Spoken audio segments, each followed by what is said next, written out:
En el año 2006, el presidente Calderón declaró una guerra en contra de los narcotraficantes. En los años siguientes había crecido un conflicto sangriento al sur de la frontera mexicana. Pero la violencia no se limita a las esfuerzos militares del Estado en contra del narcotráfico, sino también las peleas entre carteles por territorio y las bajas civiles conectadas a la extorsión y el secuestro.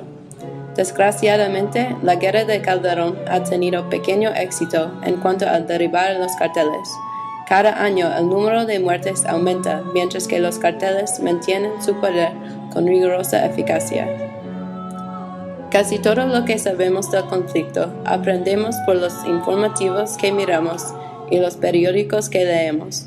Como estudiantes de una universidad estadounidense, nuestra percepción de los conflictos violentos fuera del país es sesgado por el sensacionalismo de esas noticias. Por eso, hacemos una investigación en Brown para conseguir las perspectivas personales de gente quien ha vivido en México.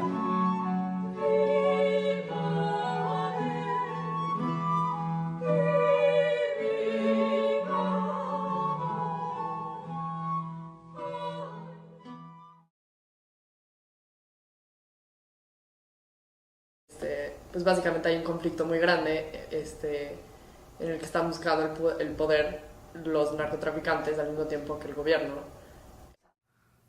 Bueno, primero las palabras de otros, ¿no? El gobierno dice que hay una guerra, tiene una guerra declarada contra los cárteles de las drogas, los narcotraficantes, y por lo tanto hay un ambiente de violencia muy, muy grande, porque una guerra es violenta.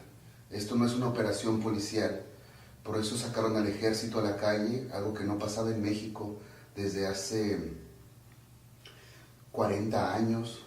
En la actualidad se está llevando a cabo lo que se conoce como la guerra de drogas entre los carteles más poderosos de México, que viene siendo, los nombres más grandes que se conocen son el cartel de Sinaloa, el cartel de Juárez, el cartel del Golfo, y muchas de estas guerras son por territorio. Entonces lo que hacen es pelear por ganar más territorio para vender drogas, y uno de los lugares clave para vender drogas es Ciudad Juárez, Chihuahua, porque está en la frontera y porque tiene acceso a los Estados Unidos, que es su contraparte del Paso, Texas, y por ahí es donde meten la droga. Y en el momento es una ciudad muy peligrosa, está considerada como la ciudad, creo que está considerada como la ciudad más peligrosa de México por el momento. Llevan 3,000 muertes desde el 2007, y lo irónico es que está justo al lado de El Paso, Texas, que fue proclamada la segunda ciudad más segura de los Estados Unidos. Pues la explicación más fácil de lo que está pasando en este momento es que es como simplemente un resultado de lo que ha hecho la administración Calderón, del hecho de que decidió movilizar a los militares y declarar la guerra en contra de los narcotraficantes. Y es obvio que eso ha generado reacciones por parte de los narcotraficantes, que ellos reaccionan violentamente a la guerra que el Estado les ha declarado. Pero también el problema va más allá de eso, y es que las condiciones en las que operaban los narcotraficantes en México han cambiado radicalmente. Desde que el país se ha democratizado, han cambiado muchas dinámicas políticas dentro de México, y eso de alguna manera como que volvió mucho más complejo e inestable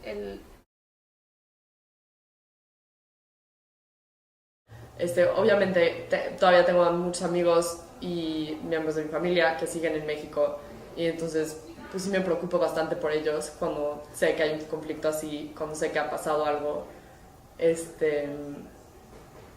porque pues siento que como que la gente joven va a ser muy afectada por esto, porque nosotros somos a los que nos gusta salir a discotecas, antros, bars, en la noche, solos o solo con nuestros amigos. Entonces estas son situaciones como en las que estamos más vulnerables a que nos pase algo, que seamos como casualties del conflicto.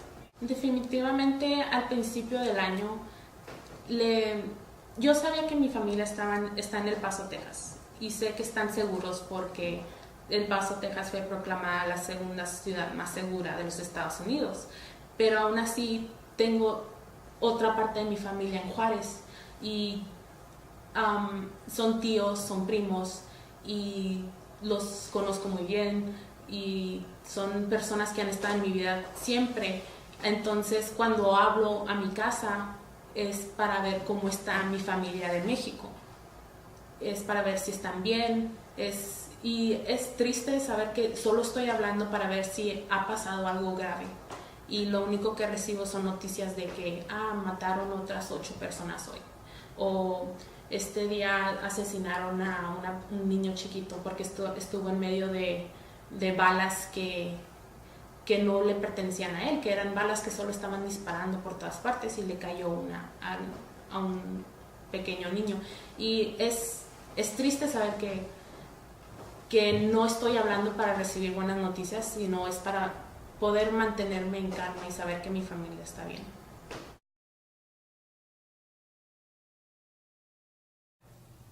Es interesante porque me ha afectado en relaciones personales, ¿no? Con colegas, donde todos los temas de conversación tienen que ser siempre los de la violencia, los temas de discusión tienen que ser siempre los de la violencia, pero no he tenido ninguna respuesta negativa ni nada. O sea, la gente está interesada. Eso es muy importante aquí en Brown, con el centro el CLACS, el Center for Latin American Studies, Latin American and Caribbean Studies, han hecho mucho trabajo sobre la violencia y sobre lo que pasa en México, en Colombia, en Brasil, en Latinoamérica, y eso ha sido bastante positivo porque, bueno, podemos estudiar el fenómeno desde más ángulos. Siempre cuando digo que soy de México o que mi familia es de la Ciudad de México, me dicen, no es peligroso, no te van a secuestrar, nunca te han robado, y los narcotraficantes y las drogas, y yo no. Bueno, el problema es que las noticias que se publican sobre México en Estados Unidos o en Europa son solamente siempre relacionadas con la cuestión de la inseguridad y de las drogas, ¿no? Y del narcotráfico. Pero yo sí no creo que exageren. O sea, son las mismas noticias sobre esos temas que tenemos en México. Me gustaría que también se dieran las buenas noticias, ¿no? Me gustaría que también se hablara de las cosas buenas que suceden en el país, pero eso no le interesa a nadie más que a los mexicanos.